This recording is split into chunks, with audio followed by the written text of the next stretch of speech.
for the spanking you gave me all those years ago. You are amazing in every sense of the word. Few adults apologize to children more than half a century younger than themselves. At 8 years old, I was completely oblivious to the enigma you are and shall remain to be to time indefinite. I accepted your apology and entered your home. I was yet to comprehend the weight of the apology you had so willingly offered. A warrior queen, Shoshoaja Fine, as we fondly and cautiously called her, she was not one to shy away from disciplining children, young and old. Your disciplining styles, Shosho, were always clever and effective. In fact, Grandma, you cured me of selfishness with a few words. Modomokare namorogi, makora wokyodoke moe. Being mean is as bad as being a witch. That was all it took for me to divorce selfishness forever. I will never forget the stories you whispered in my ear while laying down on your couch in Komarok. One particular story stands out when you decided that you would join the resistance against the colonialists. Such stories all the youth of our nation should hear, to know of the struggle and ordeals our foreparents went through for our freedom. You are only in level 3 when you witnessed the brutality of the colonial system firsthand. When a man was killed in broad daylight for not having money to pay tax. In that moment, responding with sheer courage, you fought. For many years, I was ashamed when people said we were related to Dedan Kimathi. In my uneducated mind, we, the family of Wagome, had not contributed much to the fight against Wabeberu, only to discover years later that our very own grandfather, Wadufere, Grandmother Elosi Mukami Kimathi, was in the center of the fight as a commander in her own right. My dear grandmother, you took away all my senseless shame, and now I pride myself in knowing that not only did you contribute, but you are a big part of the fight for Kenya's independence. You knew right from wrong, and you did not idle and watch as the colonizers abused and killed our men, women, and children. You fought, Grandma, you fought. As a teenager, you fought. As a mother, you fought. As a grandmother, you fought to educate by telling us the truth. As a child, God spoke to you through a dream, and you had seen the coming of the white man before they had stepped foot in Nyeri. Not to mention, you lived in a time when women rarely stood around the table where decisions were made, and yet you not only stood, but you contributed. The burdens you bore have been unimaginable. You carried them without preparation, and that is how I know you walked with God as He carried through the tough times. Then He carries you even now to a better place. You admitted your faults, and often you admitted your faults often. And I admired that about you deeply. You are wise and visionary. In your book you write, this country will be united by my children's children. And that gives us hope, courage to lead in shaping the future. You had the mercies of God, a God-given grace to have forgiven those who killed Dedan Kimathi. In so doing, you taught me the virtue of forgiveness. To me, you are and still are the embodiment of courage, strength for women at home and abroad. The life you lived was a full and gratifying one.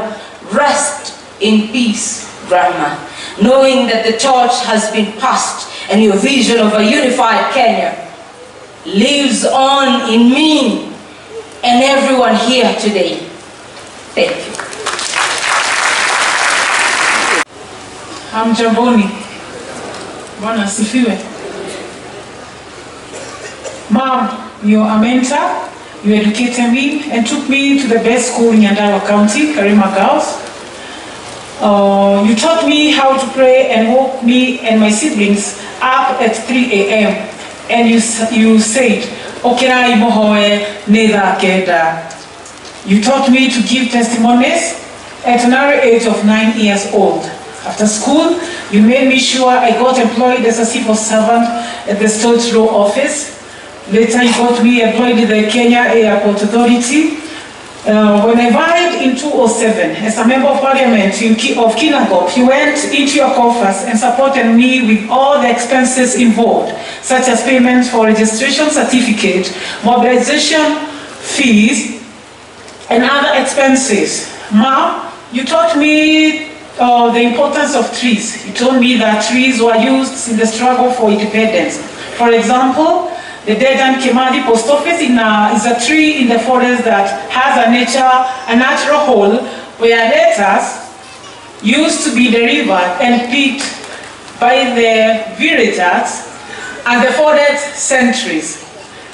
You taught me that trees were used as shrines in the forest. Prayers were performed under Mugumo trees, and Guy Olmwenenyaga would reveal to the war seers.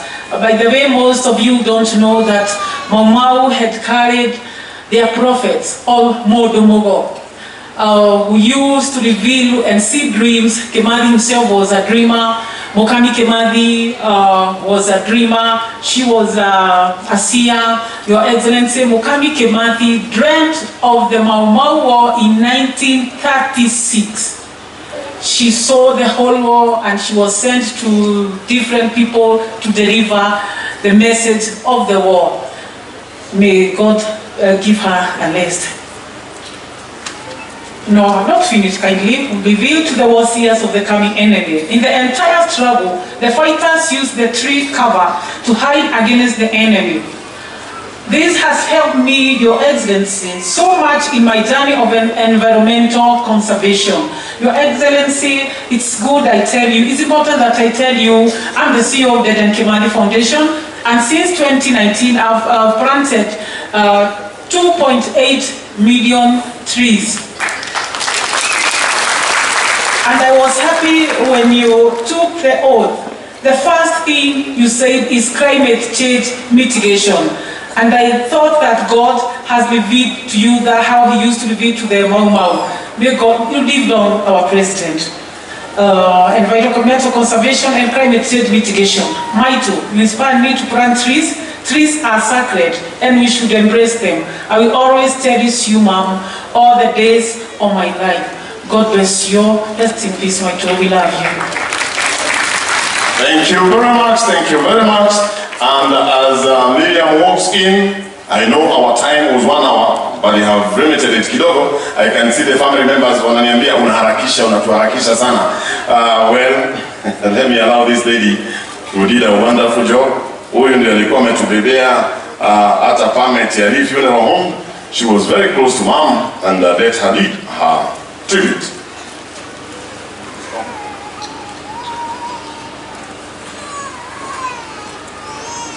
Bwana asifiwe. Praise God. Praise God again. Nashukuru Mungu kwa neema na utukufu wa Mungu na kuona mkubwa wa nchi hapo tuko pamoja leo kabisa. I have been trying to bring Mom to you when she was alive, but we have to ask. That's what tukubali. Message yake, we have it for you, sir. I'm Miriam Nyawira, and I have a message for the country, I have a message for the church, and I have a message for the family. Bwana asifiwe.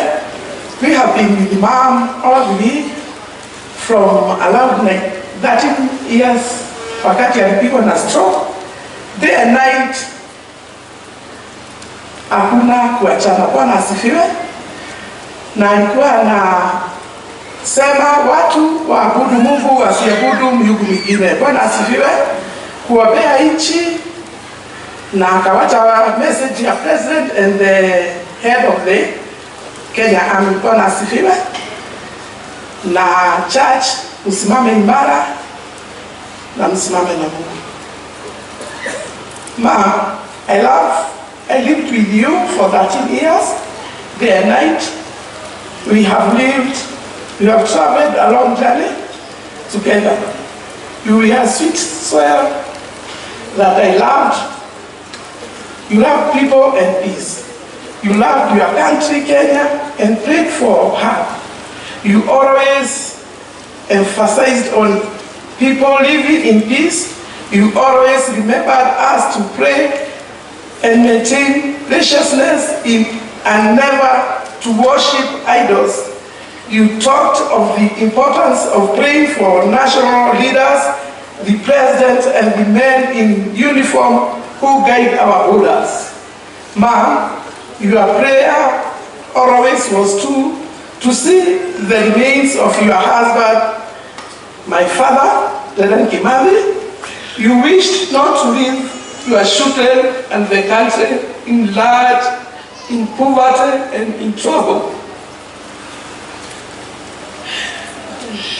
Mother, rest assured that you have been given a state burial, and all the readers are reasoning. They have given you honor right at your home. Your children, grandchildren, great-grandchildren, and generations to come will not be left to rotate in the vicious cycle of poverty. Yes, the president is listening. You did your part for the country until the curtains closed. It is now the turn of the nation of Kenya to give back to you. Yes, dear mom, the president of Kenya, other readers, the people of Kenya, dignitaries, and other world is listening. May your wishes be fulfilled. God bless our nation, and may peace prevail. Rest in peace, mom, and may perpetual right shine upon you. Amen. God bless you all. Thank you. Let's give them a bit. You made sure we grew up in discipline and God-fearing. Even if you had no financial muscle to support us, you made sure we got educated in our little way. In fact, you were the first to teach me how to read and write. Since you had nothing left after the colonialists took everything from you, you took my brother, who is Bishop Twashuri, my twin sisters, Nyakenywa and Wangeshi, and I to an orphanage home by the name Diana Home, which is in Nairobi, 3rd Parkland. And it's an orphanage home sponsored by the former Prime Minister. By then, it was sponsored by the former Prime Minister, Jawaharlal Nehru of India.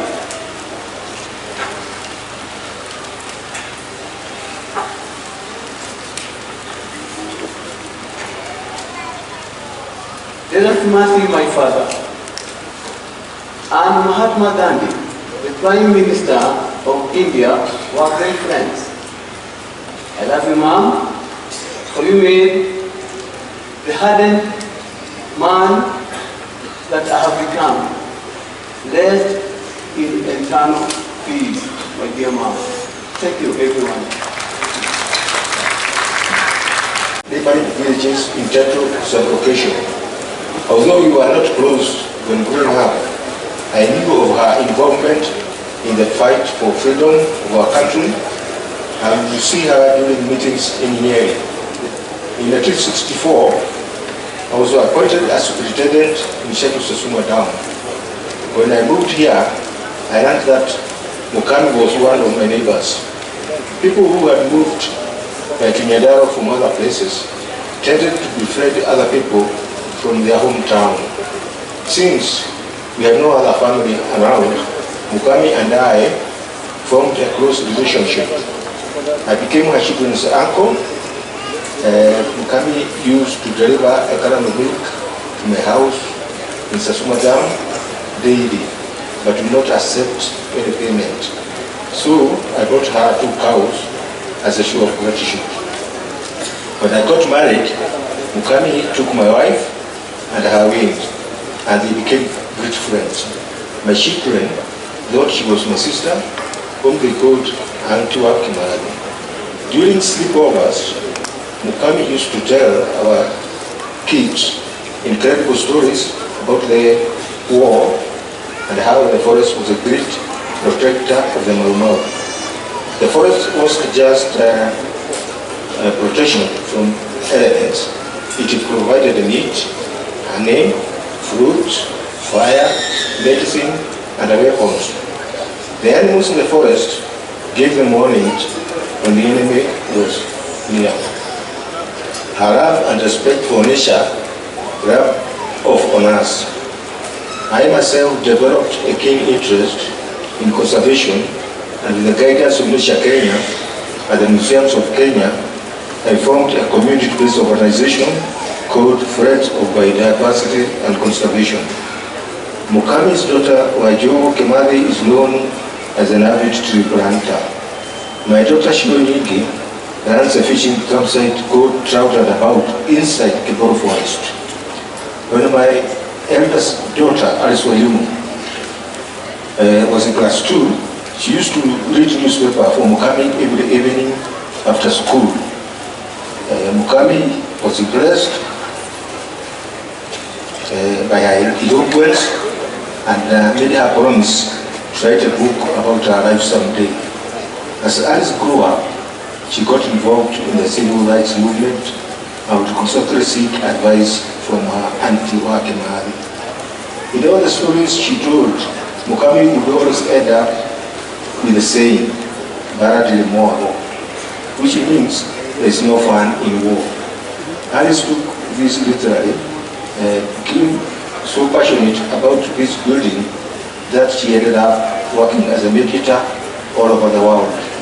She is now working at the United Nations headquarters in New York as a Secretary General and a special advisor of the Secretary General on the prevention of genocide. A few years ago, Mukami's wish came true when Alice wrote a book about her life and experience during the war. All Mukami wanted was to inspire the young generation to stand up for justice and what is right. Mr. President, in honor of memory,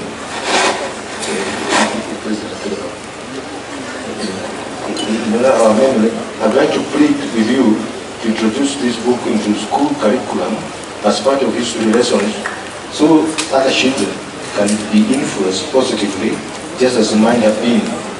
On behalf of this family, Your Excellencies, kindly appreciate our deepest gratitude for working with Mukami in our hour of need and addressing this day that we finally bid her farewell. Thank you and God bless you. Tumpigie